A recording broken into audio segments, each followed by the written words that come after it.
Eileen, who seemingly is a Stars fan, says, "No, Risto, get out of here."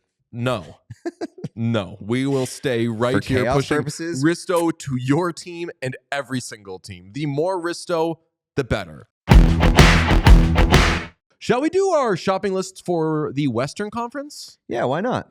I think we did a very good job, mainly you, because I was just kind of throwing the teams at you and you saying, hey, this is what I would get for them. So we did it on the Eastern Conference yesterday. You can find it on the YouTube or in yesterday's episode. Let's start with the Winnipeg Jets, who have $12.4 million in cap space. Their first-round picks for each of the next 3 years obviously have been amazing this season. They don't have a second-round pick. What would you like them to have after the deadline? I think I know the answer. I would like for them to have more scoring depth, deeper lines other than that top line. That top line of Kyle Connor, Mark Scheifele, and Gabe Vilardi account for 43% of their goals. That's such a good line, though. It's such a good line. Nobody's arguing that. I think that line and Connor Hellebuck are the two biggest factors as to why they're having such a great season. But I want a little bit more depth behind them. I would like to see them maybe get a center, maybe some PK help. I said it on when we were talking about. We talked about it on the episode right before we left for Columbus. I would like to see Ryan O'Reilly or Brock Nelson to Winnipeg. Yes, I love Ryan O'Reilly going somewhere at this deadline. Although I love the Predators figuring it out and Ryan O'Reilly being part of it. Like, not the Buffalo Sabres, the Nashville Predators, which shows how far they've fallen. But I'm like, can't they be good next year? Maybe. Hold on to them. I don't know. How about the Dallas Stars with $4.6 million in cap space? They've already added Cody Ceci and forward from Sharks, European, Mikael Granlund. They've already made moves, but they can make more. You say right, D? Yeah, again? I mean, it still stays the same. Their right D is a little bit of an adventure. Would like to see an upgrade there. We were talking about forever. Seth Jones would have rocked in Dallas. I really like him in Florida. But I think that if you're Dallas, you shift. What about a Brandon Carlo? What about a Rasmus Ristolainen? That would be extremely funny for chaos purposes if they acquired both Cody Ceci and Rasmus Ristolainen in the same year. Fuck yeah, brother. I would have a hard time again, because of the Oilers, I'm fearing the Stars if they don't do anything. But if something happens and God forbid the Oilers are out early, and there's a team that has Cody Ceci and Risto, you tell me what I'm doing with that team. I'm pretty excited about it. Playing in front of a goalie who can be awesome in the playoffs, but can be kind of subpar. The Wild, by the way, do not have their first-round pick, as I believe that was moved in the Blue Jackets defenseman David Jiricek trade. Yes. Golden Knights have no first-round picks in the next 2 years. Are we skipping right past the Wild? Oh, yeah, just what they would do. Well, they just don't have money. I'm sorry. I was going to say, it wouldn't be the first time. Yes, that was accidental. That was accidental. I would like to, I think Brock Nelson to the Wild makes so much sense with Bill Guerin naming him to Team USA. Clearly likes that guy more than he should have. Yeah. Brock Nelson from Minnesota. I think that a lot of people would be rooting for him to go to Minnesota. I just don't know how they get it done. Yeah. I mean, it's got to be, I don't love this term, but people really love it this time of year. You know what kind of team they are at the deadline? Go on. Dollar in, dollar out. Yes. Yeah. You want to get somebody, it's got to be dollar in, dollar out. Which isn't necessarily an impossible thing to maneuver, but it just makes things a little bit more difficult with Kaprizov's money coming back on the books before the end of the season. Eileen, who seemingly is a Stars fan, says, "No, Risto, get out of here." No, no, we will stay right here pushing purposes? Risto to your team and every single team. The more Risto, the better. Also, respectfully, Eileen, Risto would be your second best pairing right defenseman. Yeah. Yes, exactly. Now let's go to the Vegas Golden Knights, who, as I said, don't have first-round picks in the next 2 years. And with the heaviest air quotes, I will say they have $2.42 million in cap space because something tells me they'll find a way. What would you add to the Golden Knights? I don't fucking know. Throw shit at a wall. Sidney Crosby, who's the best player that's going to get traded? I don't know. Who is a person that is so far off the board you couldn't even envision them being traded? That person's going to the Golden Knights. If Connor McDavid gets traded to the Golden Knights, I will Alexander Ovechkin's going to break the record as a member of the goal. Oh, yes. That's it. I will say Vegas could use a little bit of a boost in terms of team defense because their goal prevention is not as great as their goal production. Okay, here's a fun one. The Edmonton Oilers do not have their first round pick this year. They have $5.163 million in cap space, assuming Evander Kane stays on LTIR.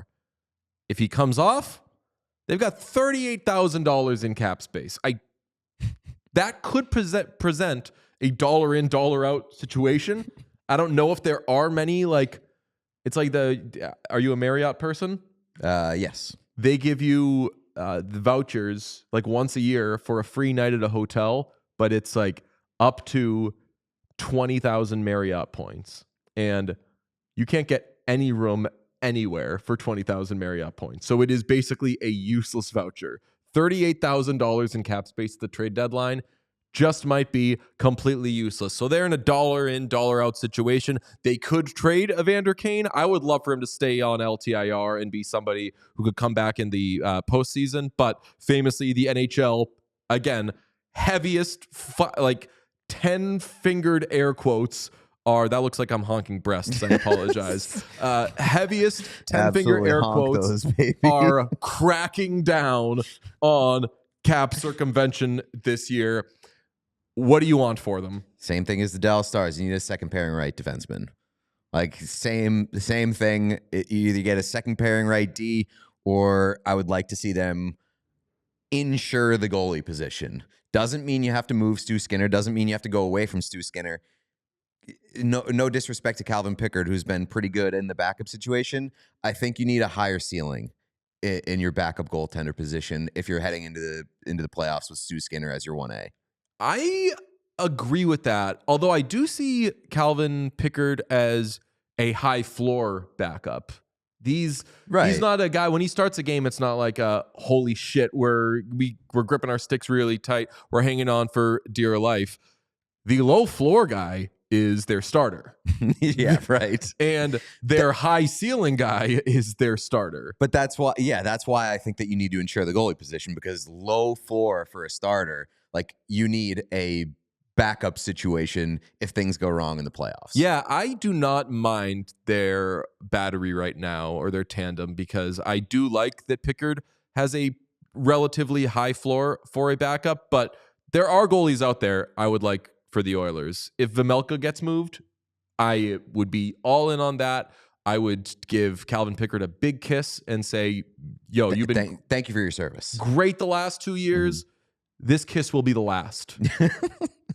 Wolf of Wall Street. It's the last time. For now, yes. Yes, for now. There are a few goalies out there that I would not hate for the Oilers, but I think that if it ends up being a dollar in, dollar out situation, they just have to say, look, we're going with what got us to Game 7 of the Stanley Cup Final last year, which was, don't forget, both of those guys. Mm-hmm. Second round, Calvin Pickard ended up being your starter for a couple of games.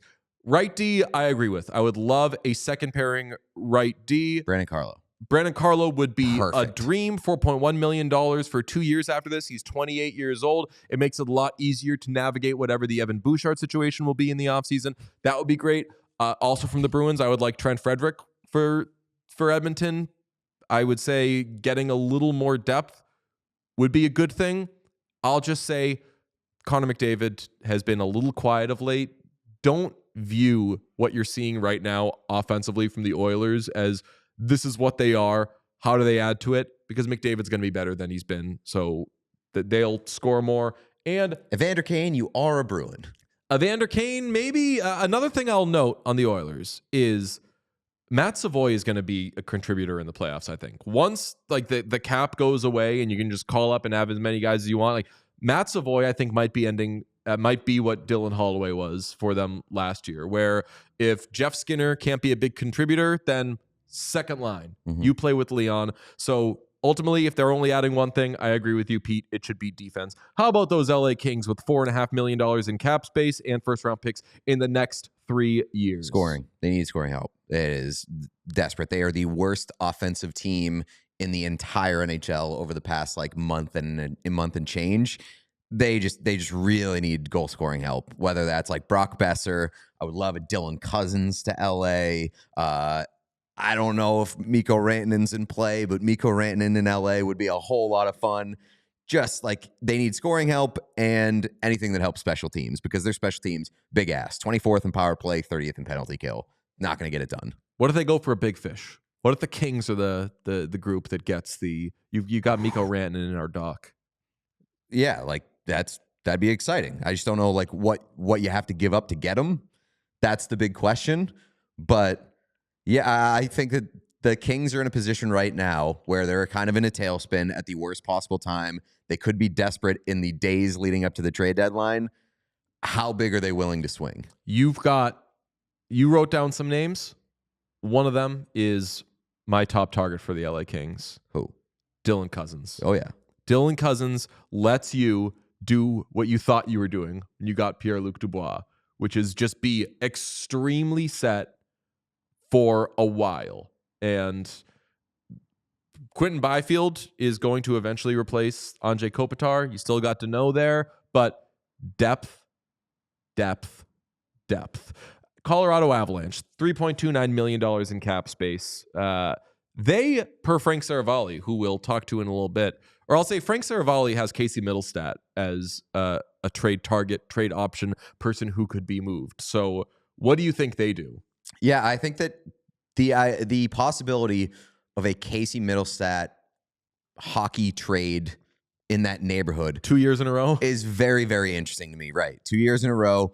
I think they want to upgrade from Casey Middlestat. It makes sense. He's having a really down year. They'd be essentially selling low 1 year after acquiring him, which like I don't necessarily love, but there are options. And if you're Colorado, like you're in your win now window, what about a reunion with Ryan O'Reilly? Bringing him up again. Ryan O'Reilly would be awesome back in Colorado. I would love to see that. I also think that Casey Middlestat would make a lot of sense in Nashville. Also, like a Casey Middlestat, like if you're talking about a team like the Bruins, I saw it floated, I think, by The Athletic, like the Bruins could go after Casey Middlestat and offer some combination of like Pavel Zacha, Brandon Carlo, Trent Frederick, and then get Casey Middlestat plus from Colorado. Could be interesting. Oh my God. Could satisfy needs for both sides. Oh my God, yes. Boston, do that. Yeah. Yes. Do Yeah, that. like that would make a lot of sense. I think that Casey Middlestat is one of the more interesting names to keep an eye on heading into the deadline, just because like he holds quite a bit of value.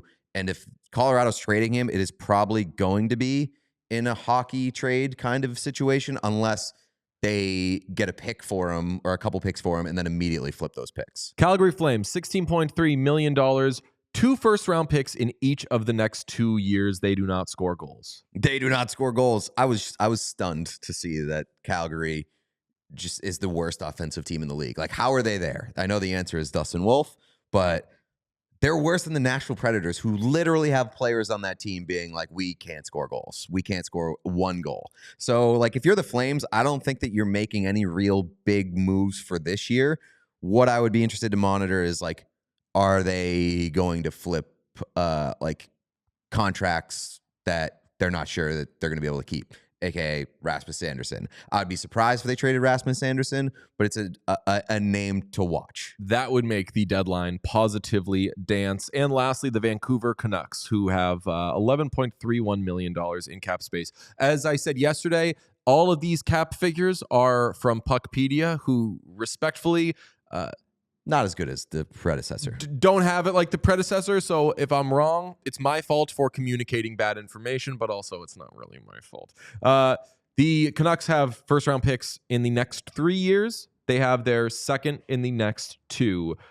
In their case, we've talked more about who they would be moving. They've already moved Miller, but we've talked more about who they could be moving. Brock Besser, certainly Elias Pettersson, than who they could be getting. What do you think they do? What should they want to do? Well, I think they're kind of in a similar position as Calgary, where it's like, you know that you're probably not going to be anything serious this year, but like you can utilize this trade deadline and some of your assets to reposition for years moving forward, because like you may not view yourself as being too far out of being in contention starting next year or whatever. Like, you've got pieces in place. How do you utilize your contracts and your assets that may be available and be sought after right now to reposition for the future. I think that Calgary and Vancouver are kind of in that same boat. Those are the shopping lists. And don't forget, we have a 24-hour trade deadline show. That's right. Starting Thursday at 5 p.m. Eastern, we will do a show on the trade deadline with live updates, constant updates, maybe even a bit of silliness and grab ass that will go until 2 hours past Friday's 3 p.m. Eastern trade deadline. Make sure you are there. We all silly like the mayor.